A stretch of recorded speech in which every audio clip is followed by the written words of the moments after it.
Ebusia enrada the Electoral Commission of Ghana release press statement a omo kire se ye maami Akua Donkor a wanya ne baby kono ni wo no ababa beto mo na so afei so Captain Smart ababa kasa wo kire se nani beje hu se ochidom ni de otai maami Akua Donkor achi no ebeginem as presidential candidate de ama GFP no ana wo se kasa se ya parliament aye butubutu ya obia se mepe majority mepe minority why na betinemu e ama ye say in case say ECC sikasa for printing of ballot papers let's talk GH rumors many first time I make sure subscribe na wa click on notification bell no say there any upload ya ba on sabiti aka na wa share ama for so abehwe make sure say obe like so e ama me na enra ye da sorry ye de arekosem na yete ye say ye maami Akua Donkor presidential candidate for the GFP party, Ghana Freedom Party no watwa nananom wonsie do akese ye abrehosem ma ye nyina ye da so charge wo ankasa na the Electoral Commission of Ghana mo ne hwe Ghana batwo animu nsem so the statement aba omo kire se ewo na beto omo na so na proceedings bi wo ho eba se abatwo no ballot papers ni mu nsem ni nyina omo put no on hold due to ye maami ewo no na press release no emunsem enie o say death of 2024 presidential candidate Madam Akua Donkor. So the Electoral Commission has today received information on the unfortunate passing of the presidential candidate of the Ghana Freedom Party, Madam Akua Donkor. May she rest in peace. Naturally say omonsa akana omaswate say ye maami Akua Donkor said watwa nananom wonsie do omonsre say nyankopon emfa ne kra ensie yem. And almost say, while the 1992 Constitution and the Public Elections Regulation 2020 CI 127 are not clear on the processes to follow in the event of the death of a presidential candidate, Article 54 of the 1992 Constitution provides as follows: where at the close of nominations, but before the election, one of the candidates dies, a further period of 10 days shall be allowed for nomination. Naturally say, a year 1992 Constitution no parts are a share a year abatwo ensem so a 2022 CI 127 no entimi and state potin at the cry was so mo say the presidential candidate be free more, but over Article 54 of the same Constitution now a trace say ye ba beto by ye begeti closer to abatwo na say ye will be as presidential candidate na say the nipa ne to nananom wonsie do a ye ma 10 days say party ne empe obi foforo emfa ne mra sana emra no esie enti no commission say the commission has since informed the GFP, the Ghana Freedom Party, to make arrangements to nominate a new candidate and inform the commission accordingly. Naturally, so mama GFP party no 10 days say omun choose a new presidential candidate no mfane metre the Electoral Commission. In the meantime, the commission has suspended the printing of presidential ballot papers, which was near completion. Thank you. Naturally, so much say nanka akaka kra bi no ma print ballot papers na e beto aba na view, but because of ye mama sudden warning to see o ma put everything on hold until say GFP the new presidential candidate ebeba na fe o mahu nia e woso omoyem. Now after say press release we buy na Captain Smart abekasa watch say or endorse say Roman father chidomni edema ye maami a wanya ne baby ko Akua Donkor ebeginem as presidential candidate because obe make history inkotie asem na emra. Okay. Easy say and then say what 70 amam I say my bibi was suspend printing of the ballot presidential ballot papers no ne kwanswa no ne kwanswa no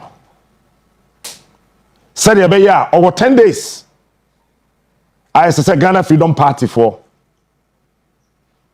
Beka say ye maami Akua Donkor ne running mate no emia minia woman father Beka say meko ana party di di pafoforo beko akoma won Bame, ebe me nika. Hello. Say for the first time in the history of this country. Hello. Yebenya a presenter. So be win you, so be lose you. Hello. Ono symphony. Beba presidential ballot paper na so. They say you wo presenters are Eddie minister. Ebi Eddie DC. Kojo Pankruma ye minister. Eti Roman father mfoni so ballot paper na so a. Hello. Yen so media no ye betwe ye sense ye bosa oh. Ayeye kura. Yen so ye nipa ba ko. Na said ye Captain Smart canon no na in the history of Ghana kra no presenter bia edin emba ballot paper soda enti se otumi koginem Roman father tumi koginem bia na so be ye first presenter ni din aba ballot paper so ne se be ya homekeye ama media organizations ni enyinam na Captain sa betwetwe asem bi mu na asem a waka ne se yenim se parliament yenim say speaker of parliament declare 4 seats vacant ekofa nsem bebre aba se sia MPP NDC obi pre majority seat no obisa se sia electoral commission kasa o ma suspend the printing of ballot papers no in case say electoral commission ban no sisika na ye dey print ballot papers no a short enti se sia ye hia sika wan na betina dwam donkesi anim anaketwa anim na o ma approve se sika sei ana ye mfanto printing no so ene yenti ensema captain ebisa ye no emma whether constitution anasa enye ya de twen ni wura ashase e parliament speaker declare 4 seats vacant ena afenyo marking de call Supreme Court Supreme Court Supreme Court so ade enkratani na mo believe so me phone Akua service speaker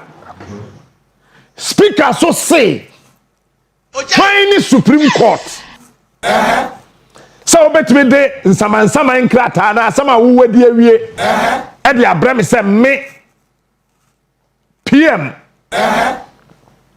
menje wani na mindi so wani eti somji wadoa eti speaker of parliament so say mabo atire assign the ade na komma Supreme Court who say man no dey onuya machi o eti say no and no Supreme Court judicial service for Supreme Court for benefits say the speaker boy say the bra woman woman so saka it is say why they do why asem so ya dwene mu wo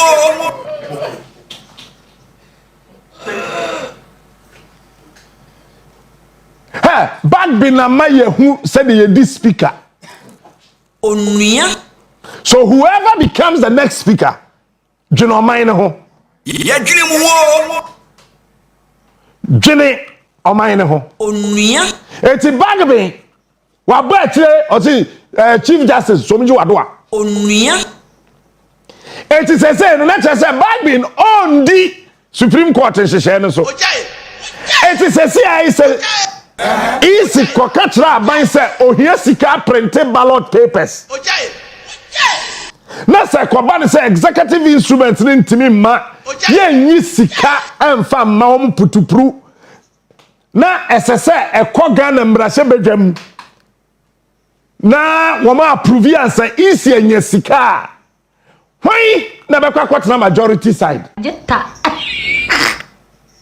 na hwan and bekwa kwatena minority Captain Smart Sabani sa so na parliament ntimi enhia so he is want to be print ballot papers no he is smart, he is unique, he is the best. He is smart, he is unique, he is the best. Captain Smart is the king.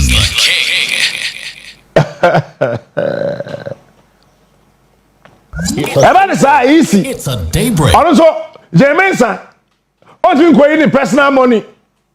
Jump. Me yes sure say besumpo. Ajeta. And the Ghana for so to say you did to akoma easy. Jump. Jump. So on fan ko printe. Eti eno no ye be kwa anase ye beba. He is smart. He is unique. He is the best. Na make I will say any comments bi a wo no obeja el comment section wo e de amam sisi a be a big blow and I say a big question to all of us because obusa why na bet na dwam why na bet na parliament prove say sika say na electoral commission mu hia nti monje na mo fanto a ballot paper printing so wa bra sisi a ye maame afiri mu a ye pe new presidential candidate e de Ghana Freedom Party no any update bi e be free ho aba bia me de beba be so mo na me kam say ye beto aba ite hu behia say ye bema ya sumdwe ho ahia ye na ya boy asumdwe ho ban me din e de na na ekwa sansa makram